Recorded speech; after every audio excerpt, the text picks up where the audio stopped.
gracias. Hola a todos y todas. Qué gusto estar nuevamente aquí. En la charla que se viene vamos a hablar sobre matenautas y la creación de mundos inclusivos en la infancia, un tema que a mí me encanta. Les presento a los oradores, empiezo por ella, que es amiga de la casa, profesora, escritora publicada, Alejandra Bruno. Es diseñadora narrativa, game designer y productora de videojuegos en el estudio Jaguar. Trabaja desde el 2008 en el desarrollo de videojuegos para clientes como Big Fish, QV9, Ministerio de Educación, Canal Paca Paca, Secretaría de Medios y Comunicación, UNICEF, The Other Guys, entre otros. Es guionista de cine y TV, se desempeña como docente de narrativa y de guión para varias tecnicaturas y trayectos en Image Campus. Ha cofundado Women in Games Argentina y es miembro de su comisión educativa. Escribió 2 novelas, La Fe Secreta, ganadora del concurso del Fondo Nacional de las Artes 2018, que será publicada este año, y La Hija del Delta, obra finalista del Premio Clarín 2020. Y viene acompañada de Darío George, les cuento sobre él. Darío está vinculado al desarrollo de videojuegos desde el año 2000, principalmente como director de arte, pero también como productor, músico y game designer. Participó en el desarrollo de productos en empresas como QV9, Aphelion Labs, Pixel, TipiTap y Papumba, entre otros. Trabajó también en servicios de desarrollo para clientes como Disney, VH1, Comedy Central, Adult Swim, Boobaloo, Mattel, YPF, Paca Paca, Museo Nacional del Cabildo y Lego. Actualmente forma parte de los estudios Jaguar y Tumba Games. También ilustró libros infantiles, grabó un puñado de discos de rock y compuso la música de películas como Kryptonita, Nicanor Loretti y Claudia Sebastián de Caro. Ahora sí, los dejamos con ellos, una plaquita y los escuchamos.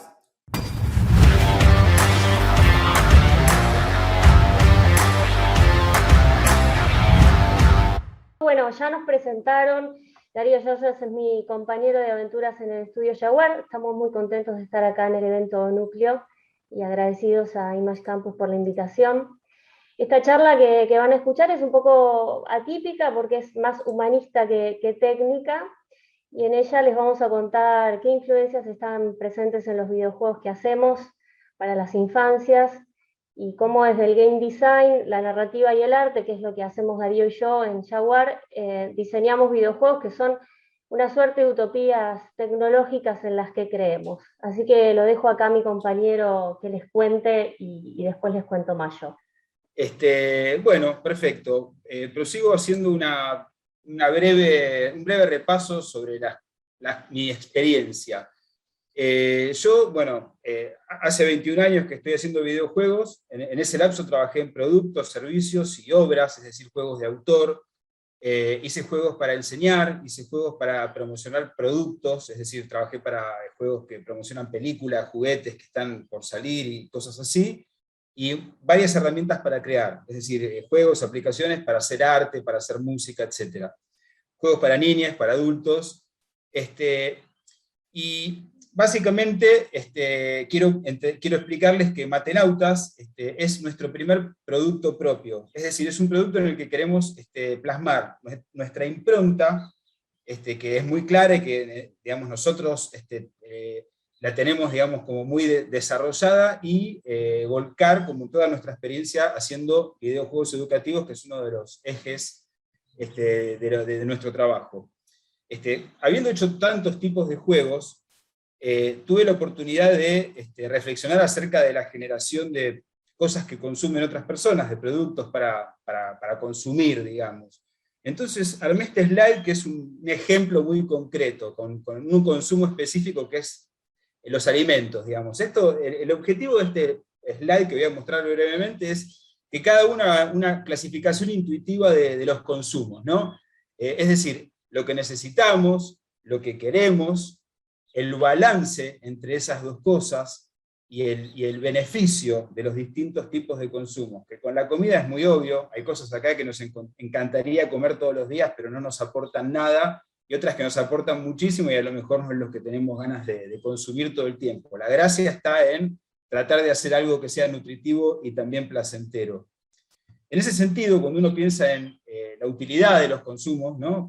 Culturales en este caso ya, porque un juego es un consumo cultural, y cuando llegó el momento de reflexionar acerca de exactamente de qué cosas queríamos transmitir en Matenautas, que es el juego, ya digo, como es un producto, es nuestro primer producto propio, a donde pusimos, y las decisiones corren por nuestro lado, tuvimos mucho tiempo reflexionando acerca de el impacto que tienen las diversas obras que uno consume en su infancia, y el referente más lógico que uno tiene es el de lo que uno consumió en su infancia, y las cosas que estas cosas, obras o productos le aportaron, ¿no?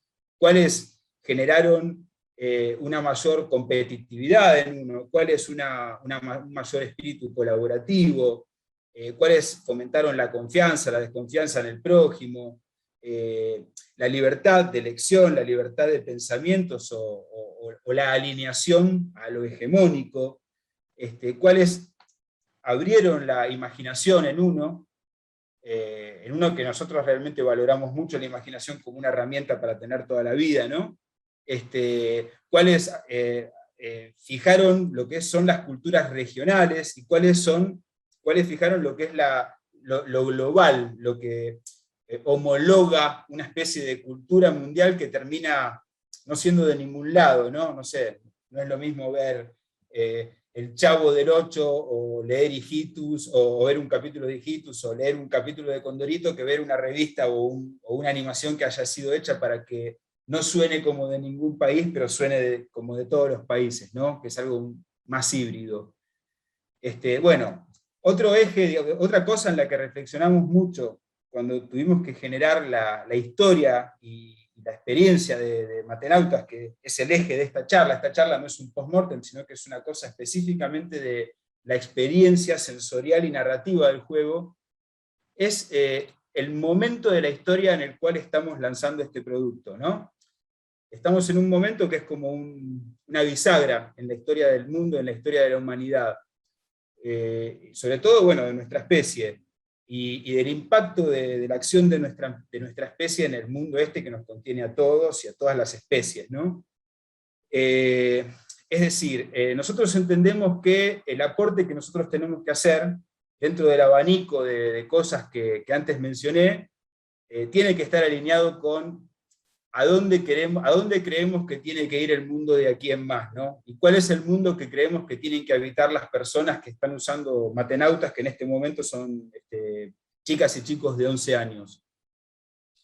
Entonces, bueno, entendimos que la historia y los valores y los matices que se le iban a compartir a estas personas tenía que escuchar eso, la construcción del mundo del futuro. Y también entender que en este momento el mundo sigue siendo un lugar con un potencial impresionante, a donde, si bien medio anárquicamente explotamos sus recursos, a veces sin pensar demasiado en cómo los usamos, sino que usándolos y ya, arrasando con ellos para fabricar cosas que a veces ni siquiera necesitamos, estamos en un mundo que todavía no está destruido y que podemos evitar, digamos, que se vuelva distópico, y tiene sentido creer en las utopías todavía. Yo, entonces, mis aportes personales, ¿no? los míos, como director de arte y un poco también como co-creador de la historia, y un poquito de alguna de las mecánicas que componen el juego, traté de hacerlo teniendo en cuenta 3 ejes. El primero lo sinteticé como utopías tecnológicas, es decir, bueno, nosotros obviamente somos amigos de la tecnología, el soporte de lo que nosotros hacemos es la tecnología, y yo, digamos, siempre creí que una cosa que nuestra especie tiene que perseguir es un equilibrio entre el desarrollo tecnológico y científico y lo sustentable. No sé bien cómo eso está en mí, pero creo reconocer que en los libros del autor Aaron Cupid, que es alguien que cuando yo era chico, no se sabe mucho, es alguien misterioso, si lo querés googlear no hay mucho, pero en mi infancia en las librerías estaban sus libros, y cuando llegaba el momento de comprarle libros para algún cumpleaños a un niño, solían caer los libros de este tipo, y en mi casa cayeron algunos, y a mí lo que me aportaron estos libros es esta convicción de que un uso medido, pero profundo, de la tecnología, pensando en la utilidad de ese uso y pensando en el impacto también de ese uso, ¿no? Era algo que tenía que formar parte sí o sí de la mejor configuración de la vida humana en la Tierra, digamos. Siendo el nuestro un juego de ciencia ficción con elementos de fantasía, y siendo la verdad la historia de un chico que llega a un planeta para mejorarlo, un chico o una chica, ¿no? Un avatar que llega a un planeta para mejorar este planeta, y llega y lo encuentra árido, y lo va vegetando y poblando de cosas. Yo procuré que el balance de las cosas que uno puede construir en ese mundo fuese similar a esto que yo creo que es lo que hay que perseguir. Es decir, no solo manteniendo, sino que mejorando la vegetación, la vida natural, el flujo natural de la vida en ese mundo. Lo que pasaría si nosotros no estuviésemos interviniéndolo, bueno, ayudar a mejorarlo, mantener lo ancestral. Este planeta al cual llega el avatar en Matenautas es un planeta que muestra vestigios de haber sido habitado en el pasado por otras civilizaciones, y un uso racional de la tecnología basado en el cuidado del planeta. Nosotros limpiamos el mundo donde se desarrolla el juego, generamos medios de energía sustentables, medios de comunicación con personas de otros mundos, etc.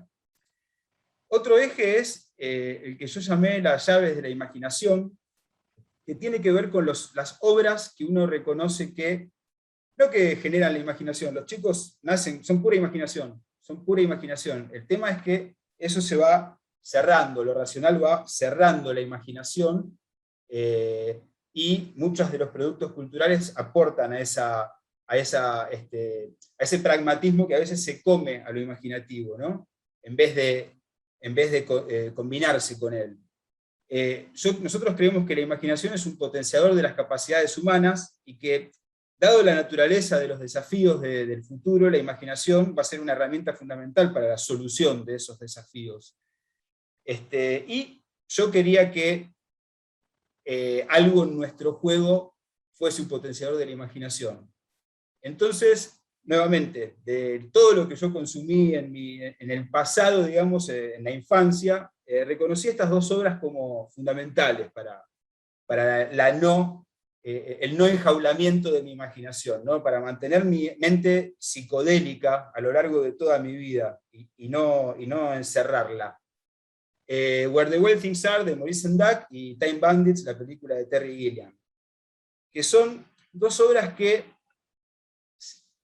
comienzan o tienen un punto de partida, y hay una permanente relación entre el mundo real que habitan sus protagonistas y el mundo de la fantasía. O sea, sus habitaciones se transforman, sus habitaciones son invadidas por una enorme fantasía, o, si se quiere, la imaginación del personaje se proyecta en el mundo con tanta fuerza que empieza a ver algo más que lo material que estamos programados para ver únicamente. Yo esto traté de reflejarlo en Matenautas, nuevamente, o sea, los elementos que tunean el mundo habitado por el personaje para mí fueron como la herramienta fundamental, o una de las herramientas fundamentales. En este caso yo lo que procuré es, a elementos de fantasía y elementos de ciencia ficción, sumarle elementos de la vida cotidiana de las personas, digamos. O sea, vos en Matenautas podés estar al lado de un meteorito incrustado en el piso, con unas plantas completamente extrañas y exóticas, con una mesa y una silla de jardín, en la cual te estás tomando un té o un jugo de naranjas, por ejemplo. O podés, en una especie de paisaje polar, o en cualquiera de los paisajes que se ven en el mundo, tirarte tu mantelito de picnic, elegir tu set de merienda más lectura favorito. La lectura también yo procuré que acá estuviera como promovida como parte del mundo del mundo de la imaginación, de lo flashero que uno puede hacer. O sea, ir a una plaza y tirarse a leer un libro es algo que tiene la misma función que este eje que yo estoy diciendo ahora. Y yo quise que eso se reflejara acá, por ejemplo, pudiendo vos armarte tu biblioteca en el medio de una especie de cultivos hidropónicos de plantas extraterrestres, por ejemplo. Y así, bueno, todo el mundo invita a tener elementos familiares para la vida de los usuarios. El último eje que yo llamé un mundo feliz tiene que ver con la idea de que el mundo lo construimos entre todos. Nos complementamos y nos ayudamos. Nadie se salva solo y nadie es autosuficiente.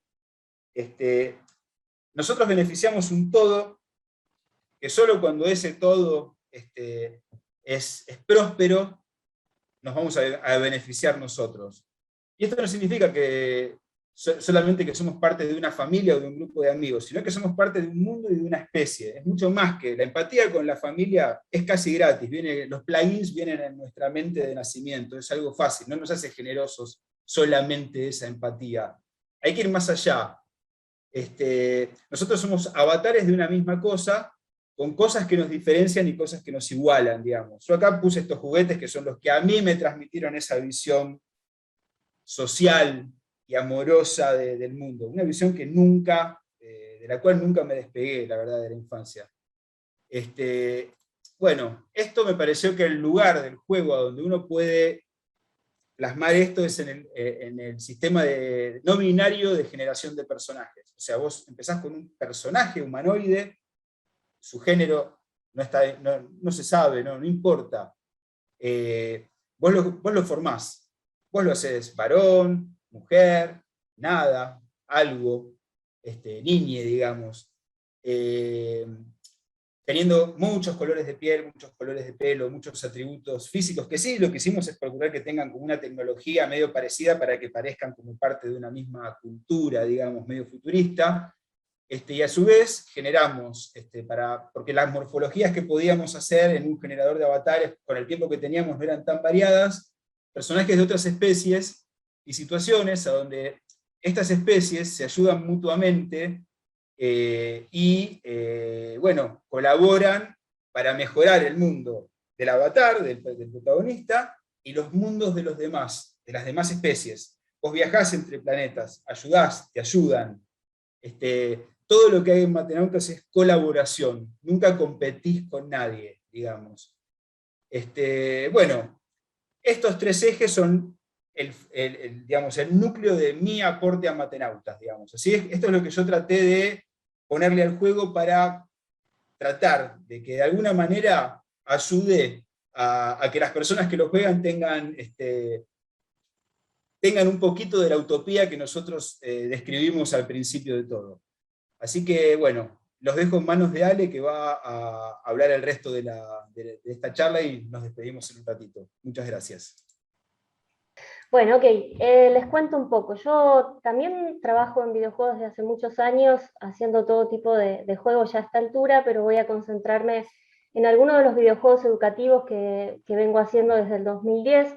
Les voy a contar qué aprendí de ellos y cómo de alguna forma ese aprendizaje preparó el terreno para el diseño de Matenautas. En el 2010 diseñé un proyecto para UNICEF dentro del Mundo Gaturro, que es un mundo virtual para niñas, que ya tiene como 10 años online. Desarrollé más de 15 minigames educativos, y una de las primeras preguntas que me hice fue: ¿cómo voy a conseguir que los chicos quieran jugar voluntariamente entre todos los minigames que hay en Mundo Gaturro y todo lo que tienen para hacer juegos que tengan un contenido escolar, que vengan de una currícula escolar? Lo que hice fue usar mi experiencia como diseñadora narrativa, hacía game design y narración también, para que en todos los juegos los jugadores tengan un rol estimulante en una narrativa atrayente que estuviera integrada por la mecánica, en donde el relato en sí era la mecánica.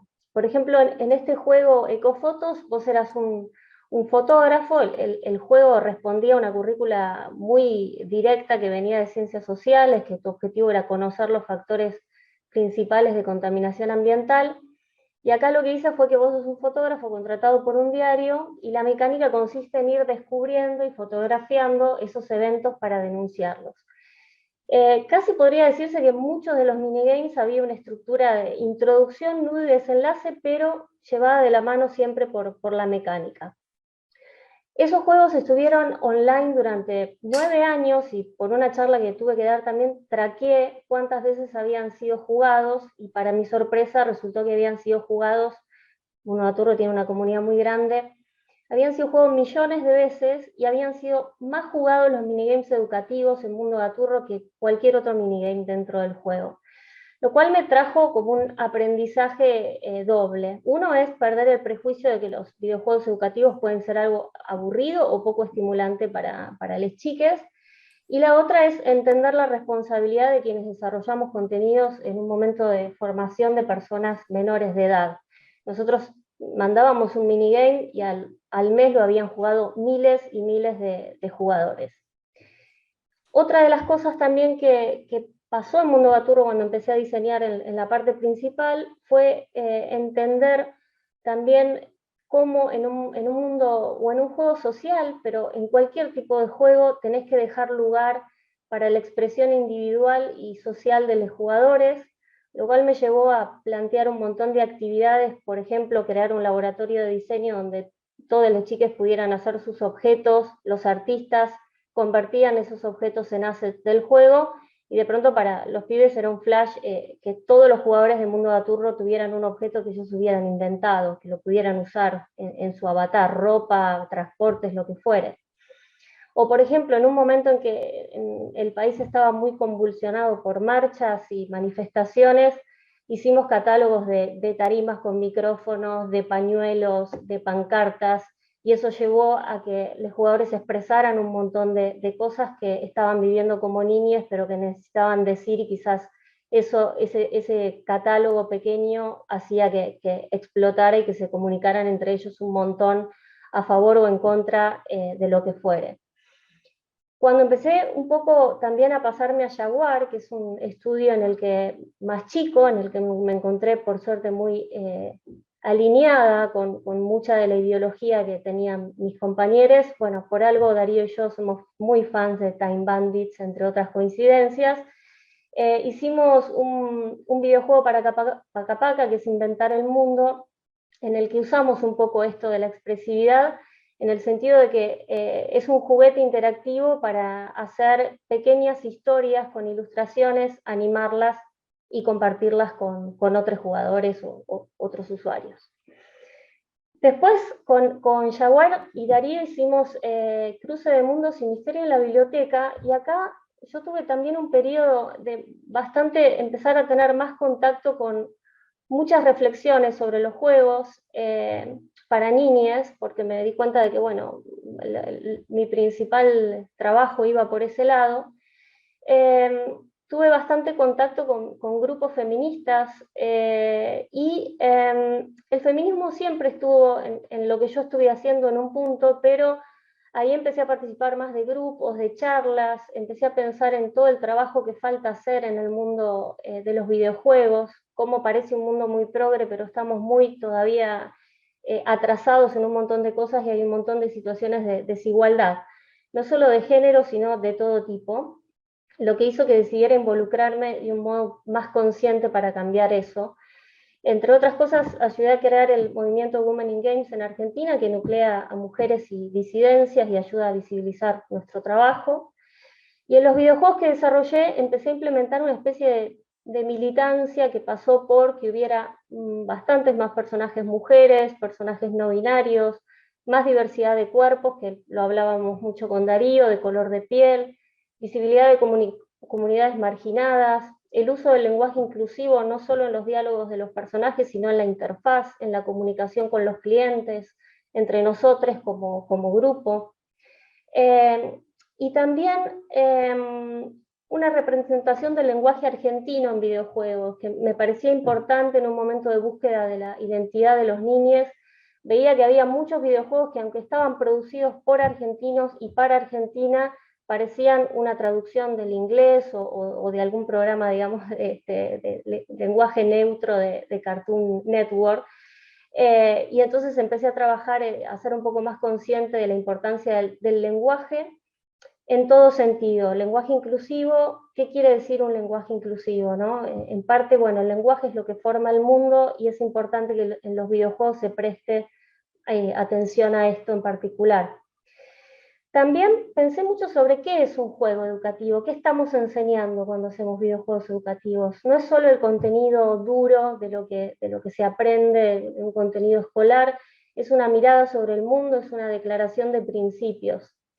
En muchos juegos está la idea del jugador experto, de alguien exitoso, poderoso, dominante, este concepto de ser el primero, de acumular muchos ítems o dinero, que es una conexión bastante alineada con el capitalismo o el materialismo. Incluso en muchos juegos hay un individualismo que se expresa cuando tenés que juntarte con otros a hacer una misión. Está también ese tema de que si te juntás con otro hay un utilitarismo porque eso te va a servir para conseguir más objetos. Entonces hay mucho uso del imperativo también, el tomá, hacé, tenés que hacer esto, ir acá, allá. Y una idea entonces sobre el deber ser y sobre el ser como algo que está formado o que tiene que ir hacia un lugar estipulado. Entonces, para un niño que es un ser que está en formación y en plena transformación, esto es como raro, ¿no? De por qué es esa cosa tan específica y tan absolutista. No solo para un niño, para cualquier usuario y persona en el mundo, la verdad es que nos estamos definiendo permanentemente en nuestra vida. Entonces, lo que empecé a probar, sobre todo en Misterio en la biblioteca, fue el hecho de tratar de que los chiques se sintieran más relajados. En el caso de Misterio es un videojuego que se hizo para el Colegio Nacional Buenos Aires y el Pellegrini, en donde los chiques pasan un año de su vida estudiando para dar un ingreso, muy presionados por los padres, muchos terminan con problemas psicológicos, y el juego te pone en el lugar de alguien que tiene que dar ese ingreso, y el juego todo el tiempo te está diciendo, mira, relaja, ¿viste? Es una persona que no está segura de dar el ingreso, una niña o un niño o un niña, y el juego te dice, si lo querés dar, dalo, si no lo das, no pasa nada, no se te juega nada vital ahí, no es que tu ser se define en si dar o no bien o mal un ingreso. Entonces, muchas frases de los personajes tienen que ver con eso, y también con un factor que yo llamo el qué me dijo, que es el no entender bien qué te quiso decir un personaje. O sea, los personajes te tiran frases medio extrañas, te dejan cosas picando, hacen preguntas y dejan espacios en blanco para que vos no tengas, justamente salgas de ese deber ser y estés cómodo en la incertidumbre, entre lo que está definido, entre lo que todavía es flexible. Eso de alguna forma preparó bastante el terreno para Matenautas, porque cuando llegamos a Matenautas teníamos muchos gustos en común también con Jaguar, la ciencia ficción, la fantasía, una idea sobre las infancias, cuelgues, ¿no? y flashes varios sobre eso. Teníamos un contenido duro para hacer, que era la obligación de que los pibes contestaran 600 preguntas matemáticas. Nos pagaron para eso en un punto, pero nosotros metimos muchas más capas para hacer el juego más rico.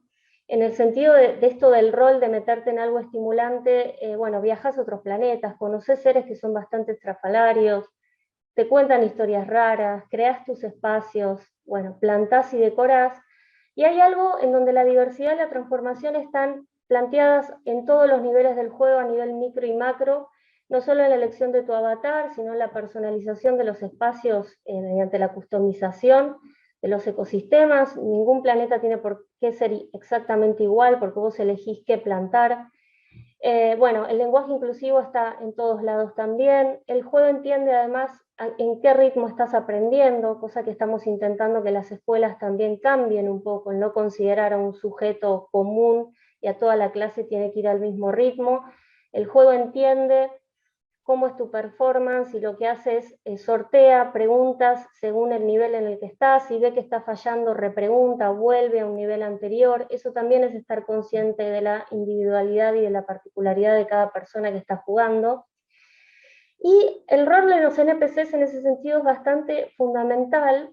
En un punto tienen funciones muy asociadas al juego, bueno, ¿no? Te tiran, digamos, recursos, los ayudas y te ayudan, o sea, hay funcionalidades que son muy propias del gameplay, pero también tienen muchas funcionalidades extra que acompañan este periodo de estos chiques de 11 años a quienes está destinado el juego.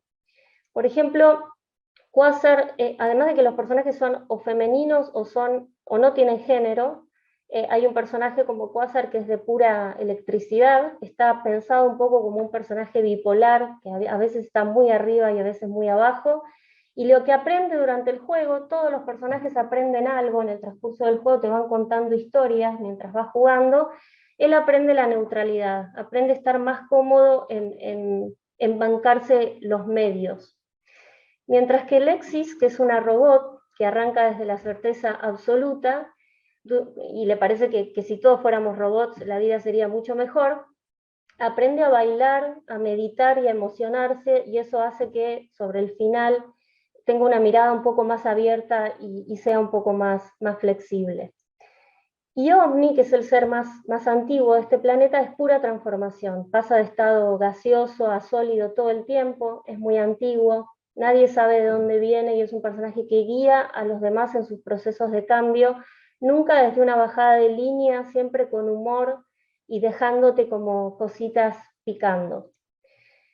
Otra forma de pensar lo diverso es esto de lo indeterminado. Las matemáticas tienen un lenguaje tan absolutista y certero que me sirvió a mí, al menos para poder hablar de qué es lo que pasa cuando podés salir de eso, ¿no? ¿Qué cosas se pueden hacer con las matemáticas? Me gusta lo que te dice Quasar, que te dice a veces todo cierra y a veces hay el misterio.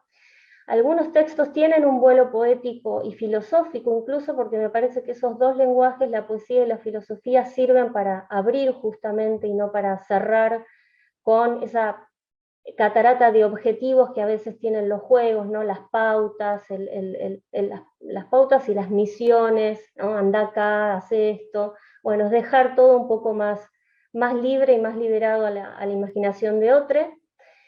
Y los personajes también te hacen preguntas todo el tiempo y se las hacen a ellos mismos. Son medio volados, bueno, por algo Voladia es el personaje guía de este juego porque es una volada, es una optimista medio ultranza. Vos podés visitarla en cualquier momento del juego y te va a contar algo y a veces te cuenta cosas un poco disparatadas. Y el juego básicamente te dice todo el tiempo que te relajes, las mecánicas y los personajes, que vas bien, que vas a tu propio ritmo, que si no aprendes hoy vas a aprender en otro momento, que tenés todo el tiempo de la vida para hacerlo y que en definitiva no es tan importante. O sea, ya vas a ver qué pasa con eso y con tu aprendizaje. Pero a la vez te alienta a seguir y te agradece tu esfuerzo, te acompaña en lo que estás haciendo. Y como dijo Darío también, para mí era muy importante, veo que hay muchos videojuegos que tratan sobre terraformar lugares y lo hacen todavía desde un lugar un poco capitalista, que es yo vengo a dominar, a conquistar, vengo a plantar cosas para comer o para que coman los míos, o acumular, y el juego lo que te dice es, vos estás acá creando vida y no necesariamente esta vida es para vos. No estás acumulando nada acá. Estás ayudando a que algo crezca, no es utilitario. Y también esto me gusta lo que dice Voladia, que es un lugar es suficientemente bonito, aunque no estemos ahí para nosotros para verlo, ¿no? ¿Qué es lo que va a pasar a todos? Porque vamos a morir. Entonces, ¿para qué vamos a estar acumulando ítems y cosas en la vida? Entonces, bueno, en definitiva, para cerrar un poco, y ahora los dejo con una conclusión de Darío, creemos que los videojuegos nos permiten conocernos a nosotros mismos, expresarnos y permitir a otros que lo hagan. Y con Darío quisimos compartir con ustedes estas experiencias, sabiendo que acá además en Image hay muchos futuros desarrolladores, en un momento tan importante también de cambios que estamos viviendo y teniendo en cuenta el valor de nuestro laburo en relación a los demás. Esperamos también hacer un aporte y que esta charla sirva para entender también la integración necesaria que hay entre lo técnico y el oficio, por un lado, y también la vida, ¿no? La vida que queremos para nosotros y para los demás. Darío. Bueno, conclusión, me mataste, ahora tengo que decir algo inteligente, pero no es tanto una conclusión, sino sí, lo que me gustaría decir es que, bueno, nosotros este juego lo hicimos en el marco de un concurso, digamos, lo presentamos en un concurso del cual somos semifinalistas. Este proyecto ganó y veremos si ganamos el concurso entero en diciembre, que es un concurso hecho por la Fundación Bunge Bon. Lo hicimos en conjunto con el matemático Gustavo Sorsoli y con Edutrama, con la empresa Edutrama. La historia, el concepto y demás lo inventamos nosotros, ¿sí? Bastaba presentar para ese concurso un juego que enseñe matemáticas para sexto grado. Con eso estábamos. Es decir, toda esta otra capa de historia, como decía Ale, de la narrativa y todos estos valores y este concepto que estuvimos transmitiendo en esta charla, nosotros podríamos no haberlo puesto. Es decir, el juego podría haber tenido un scope de la mitad de lo que tuvo, o quizás menos, pero a nosotros nos parecía vital aprovechar esta oportunidad para hacer esto, porque encaramos nuestro trabajo como hacedores de juegos educativos, hacemos otros juegos y los encaramos de otra manera, pero como juegos educativos lo vinculamos completamente con el idealismo, con la persecución de las utopías. Es decir, esta charla está destinada a personas que están de acuerdo con nosotros en ese enfoque, ¿no? A personas idealistas, y quizás es como la anti-charla de esas que hablan de cómo hacer el mejor negocio y cómo distinguir el mejor modelo de negocios para tus juegos y demás. O sea, si quieren hacer guita, vean otras charlas, no se queden con esta, pues van muertos entonces. Así que bueno, queremos agradecerles por habernos invitado y por haber visto la charla. Muchas gracias. Gracias. Gracias Darío, gracias Alejandra, interesante charla, cuánta experiencia en desarrollos. Ahora vamos a ir a una breve pausa con nuestros amigos del gran estudio NXA, sigan con nosotros, todavía tenemos mucho más, Núcleo octava edición.